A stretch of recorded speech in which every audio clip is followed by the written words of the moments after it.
Hey YouTube, it's ICU, and welcome to the 101st episode of Best Tech Info and Rumors.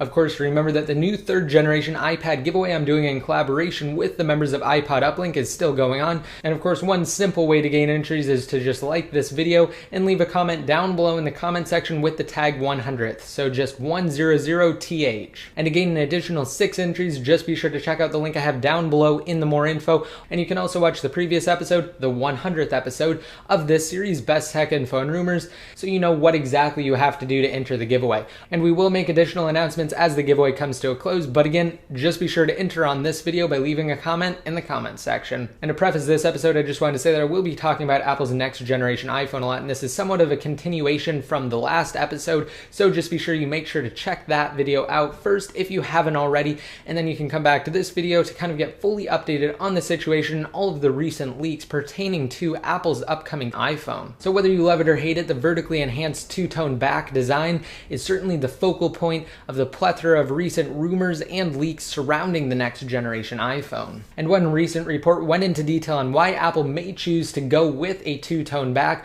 on the upcoming iPhone. And the reason is actually quite simple. They're saying that Apple could bring their unibody technology to the iPhone. So when looking at the back and the enclosure, the metal centerpiece is actually thought to be the unibody plate. Now the two pieces at the top or bottom, whether they're glass or plastic, are said to function as sort of windows for the antennas to boost the signal strength. And what's interesting when you look at it, the break between the metal unibody plate on the back and the other material matches up perfectly with the new antenna breaks that Apple first introduced with the CDMA version of the iPhone 4, which of course is the same antenna system that the iPhone 4S uses. And this theory doesn't seem too outlandish, and it actually makes a lot of sense when you think about it. Next up, a poster on the iPhone forum leaked 2 images of what they're claiming to be the next generation iPhone's logic board. And for those of you that don't know, the logic board is a key component to the iPhone as it connects the processor and other various chips that enable the device to function properly. Additionally, the site Nowhere Else took a previously leaked casing image and they overlaid the leaked logic board picture on the top of it,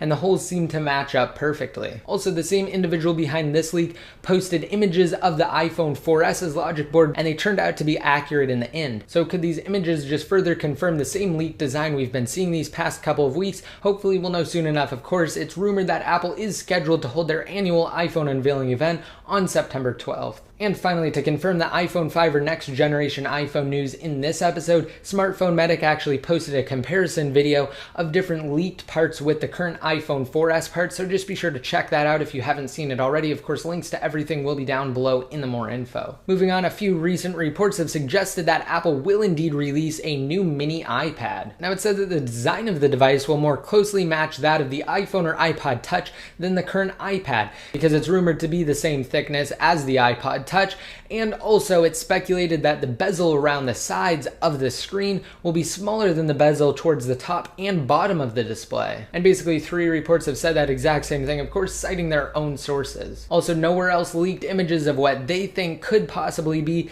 the flex cable for a mini iPad. The cable includes connections for the home button, the headphone jack, and the new redesigned dock connector that's speculated to be on Apple's next generation iPhone. And when comparing this cable to a leaked iPhone 5 component, it definitely has that Apple-esque feel, and it certainly seems authentic. Moving on, Apple was granted 2 touchscreen patents they filed for back in 2007.